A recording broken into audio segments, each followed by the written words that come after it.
अस्सलाम वालेकुम। Welcome to my YouTube channel M tech centre. आज हम आपको सिखाने जा रहे हैं कि एक स्विच बोर्ड किस तरह बनाया जाता है। स्विच बोर्ड बनाना निहायत ही आसान है और इस किस्म का स्विच बोर्ड हम अपने घरों में, शॉप्स पर या दफ्तर में इस्तेमाल कर सकते हैं। बस आपने स्टेप बाय स्टेप वीडियो को एंड तक देखना है और हमारे वीडियो अगर पसंद आए तो वीडियो को लाइक और चैनल को लाजमी सब्सक्राइब कीजिएगा और बेल आइकन को लाजमी दबाइएगा। तो चलें स्टार्ट करते हैं। इस स्विच बोर्ड में हमने एक फ्यूज़ इस्तेमाल किया है, एक इंडिकेटर, एक रेगुलेटर, 4 अदद बटन, 2 अदद सॉकेट, एक लैंप होल्डर और एक फ़ैन इस्तेमाल किया है। सबसे पहले स्विच की वायरिंग डायग्राम देख लेते हैं। वायरिंग डायग्राम में हमने एक फ्यूज़ का इस्तेमाल किया है, एक रेगुलेटर हम लगा देंगे या डिमर लगा देंगे फ़ैन की स्पीड को कंट्रोल करने के लिए, एक लैंप होल्डर हम लगा देंगे और एक इंडिकेटर का इस्तेमाल करेंगे ताकि हमें निशानदेही हो सके कि सर्किट में सप्लाई मौजूद है या नहीं है। इसके अलावा 4 अदद हम स्विच या बटन लगा देंगे, 2 अदद सॉकेट और 1 अदद हम फ़ैन लगा देंगे। रिंग डायग्राम में हम इन स्विच से फेस तार लेंगे और फ्यूज़ के इनपुट वाली साइड पे हम दे देंगे। फ्यूज़ की आउटपुट वाली साइड से हम फेस तार को आउट करके बारी बारी तमाम स्विचेस की इनपुट वाली साइड पे हम फेस तार लगा देंगे। पहले स्विच से हमने फ़ैन को कंट्रोल करना है, तो यहाँ से हम फेज़ आउट करेंगे, रेगुलेटर को देंगे, वहाँ से निकाल के हम फ़ैन को फेज़ पहुँचा देंगे। दूसरे स्विच से हमने होल्डर को कंट्रोल करना है, तो यहाँ से फेज़ आउट करके हम बल्ब के होल्डर को फेज़ पहुँचा देंगे। तीसरे स्विच से हम फेज़ आउट करेंगे और एक सॉकेट को दे देंगे और चौथे स्विच से आउट करके सॉकेट को दे देंगे, जबकि हम इंडिकेटर को फ्यूज़ की आउटपुट वाली साइड से डायरेक्ट ही फेज़ दे देंगे। अब जितने भी सिंगल फेज़ लोड हैं, जब तक उनको फेज़ और न्यूट्रल ना दी जाए तब तक वो काम नहीं करते। तो हम मेन स्विच से एक न्यूट्रल तार लेंगे और सबसे पहले एक सॉकेट को, उसके बाद दूसरी सॉकेट को, वहाँ से लैंप होल्डर को दे देंगे। लैंप होल्डर से फिर हम इंडिकेटर को दे देंगे न्यूट्रल तार और इंडिकेटर से हम सीलिंग फ़ैन को न्यूट्रल तार पहुँचा देंगे। जैसे ही पहले स्विच को हम ऑन करेंगे तो फेस शिफ्ट होकर रेगुलेटर के पास पहुँचेगी, रेगुलेटर से फिर सीलिंग फ़ैन के पास पहुँच जाएगी। न्यूट्रल हमने इसे दूसरी साइड से दी हुई है, इस तरह हमारा फ़ैन ऑन हो जाएगा। दूसरे स्विच को जैसे ही ऑन करेंगे तो फेस शिफ्ट होकर लैंप होल्डर के पास चली जाएगी और न्यूट्रल हमने दूसरी साइड से लैंप होल्डर को दी हुई थी, तो इस तरह बल्ब हमारा ऑन हो जाएगा। तो जैसे ही ऑन करेंगे तो फेस शिफ्ट होकर सॉकेट के पास पहुँच जाएगी। न्यूट्रल हमने इसे भी दी हुई थी, तो इस सॉकेट में हमारी सप्लाई पहुँच जाएगी। चौथे स्विच को जैसे ही ऑन करेंगे तो फेज शिफ्ट होकर दूसरी सॉकेट में पहुंच जाएगी और न्यूट्रल हमने दूसरी साइड से इसे दी हुई थी, तो ये भी ऑन हो जाएगी। इंडिकेटर को हमने फ्यूज़ की आउटपुट साइड से डायरेक्ट फेज दे दी थी। जैसी सप्लाई ऑन होती है तो ये फ़ौरन ऑन हो जाता है और हमें निशानदेही कर देता है कि हमारे स्विच बोर्ड में सप्लाई पहुँच चुकी है। डायग्राम के हिसाब से हमारा सर्किट कंप्लीट हो गया है। अब हम प्रैक्टिकली इसके कनेक्शन करके देखते हैं कि आया हमारा सर्किट काम करता है या नहीं करता। 8 × 10 का हमने 10 होल वाला एक प्लास्टिक बोर्ड ले लिया है। पहले 4 होल में हम स्विचेस लगा देंगे, अगले 2 होल में हम सॉकेट लगा देंगे, इस होल में हम लगा देंगे रेगुलेटर, इस होल में लैंप होल्डर, फ्यूज़ और indicator. Fuse, indicator, switches, lamp holder, regulator और फ़ैन। अब इन तमाम कंपोनेंट्स को हम इस बोर्ड में बारी बारी फिट करेंगे।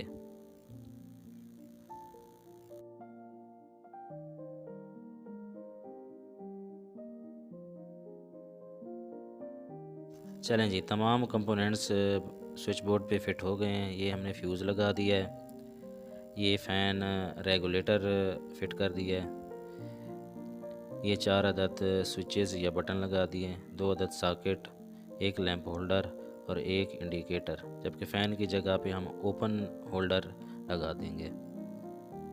ये बैक साइड से fuse, regulator, switches, socket, bulb holder और इंडिकेटर ये भी लगा दिए।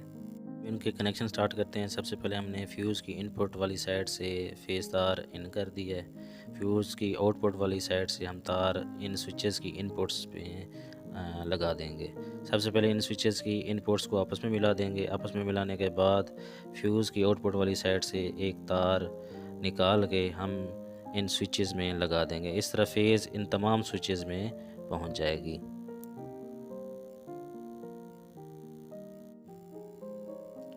ये मेन स्विच से हमने तार फ्यूज़ की इनपुट में दी, वहाँ से आउट करके हमने तमाम स्विचेस के अंदर फेस तार लगा दिए।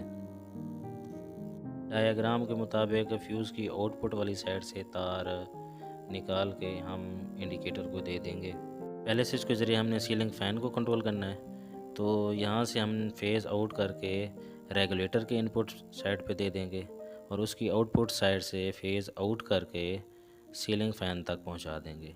दूसरे स्विच के ज़रिए हमने बल्ब को कंट्रोल करना है, तो दूसरे स्विच से तार हम निकाल के बल्ब के होल्डर को दे देंगे। तो जैसे ही दूसरे स्विच को हम ऑन करेंगे तो हमारी फेज़ बल्ब के होल्डर के पास शिफ्ट हो जाएगी।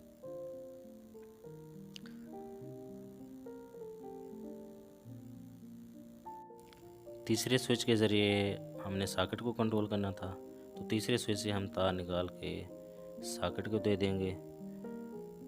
तो तीसरे स्विच के ज़रिए हमारी सॉकेट कंट्रोल हो जाएगी। चौथे स्विच के ज़रिए हमने दूसरी सॉकेट को कंट्रोल करना था, तो चौथे स्विच से तार निकाल के हम दूसरी सॉकेट को दे देंगे।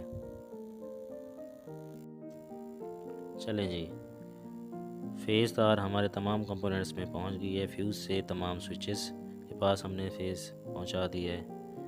इसके अलावा फ्यूज़ से डायरेक्ट इंडिकेटर के पास हमने फेज़ पहुंचाया है। अब जिस स्विच के ज़रिए जो चीज़ हमने कंट्रोल करनी थी वहाँ से हमने फेज़ आउट किया और उस लोड को पहुंचा दिया। यानी हर लोड के पास उस स्विच से आउट करके हमने फेज़ तार पहुंचा दी है।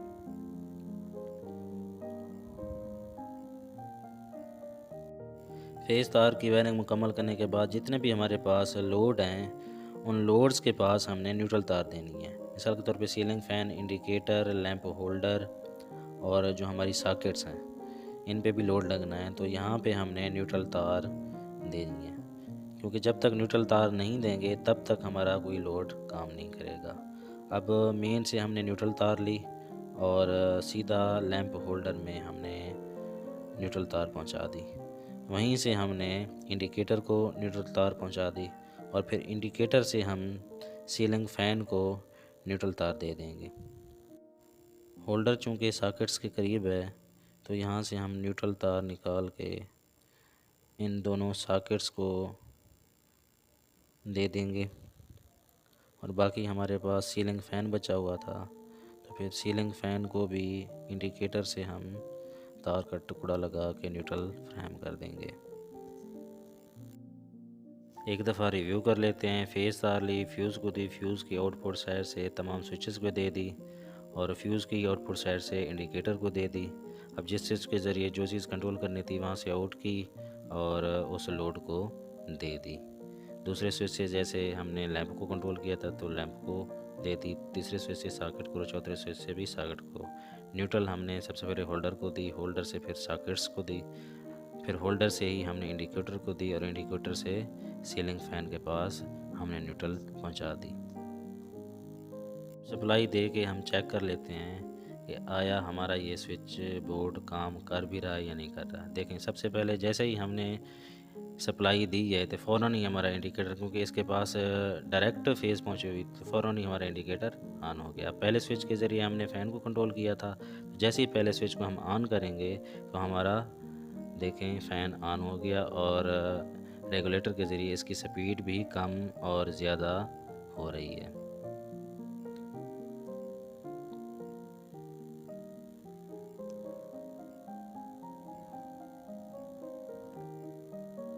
अब दूसरे स्विच के ज़रिए हमने बल्ब को कंट्रोल किया था, तो जैसे ही जो दूसरे स्विच को ऑन करेंगे तो देखें हमारा बल्ब भी ऑन हो गया है। तीसरे स्विच के ज़रिए हमने सॉकेट को कंट्रोल किया था, तो देखें तीसरे स्विच को ऑन करके हम सॉकेट को टेस्टर के ज़रिए चेक कर रहे हैं। देखें टेस्टर की इंडिकेटर शो कर रही है कि हमारी सॉकेट में करंट आ चुकी है। चौथे स्विच के ज़रिए भी हमने सॉकेट को कंट्रोल किया था, तो जैसे ही चौथे स्विच को ऑन करेंगे और सॉकेट में टेस्टर लगा के देखेंगे तो इसमें भी सप्लाई आ चुकी है। अब देखें जैसे ही हम फ्यूज़ को निकालते हैं तो हमारे इंडिकेटर में लाइट चली जाती है, यानी इंडिकेटर निशानदेही कर देता है कि हमारे बोर्ड में सप्लाई ख़त्म हो गया। दोबारा हमने फ्यूज़ को लगाया है, दोबारा इंडिकेटर ने निशानदेही कर दिया है कि हमारे स्विच बोर्ड में सप्लाई आ चुकी है।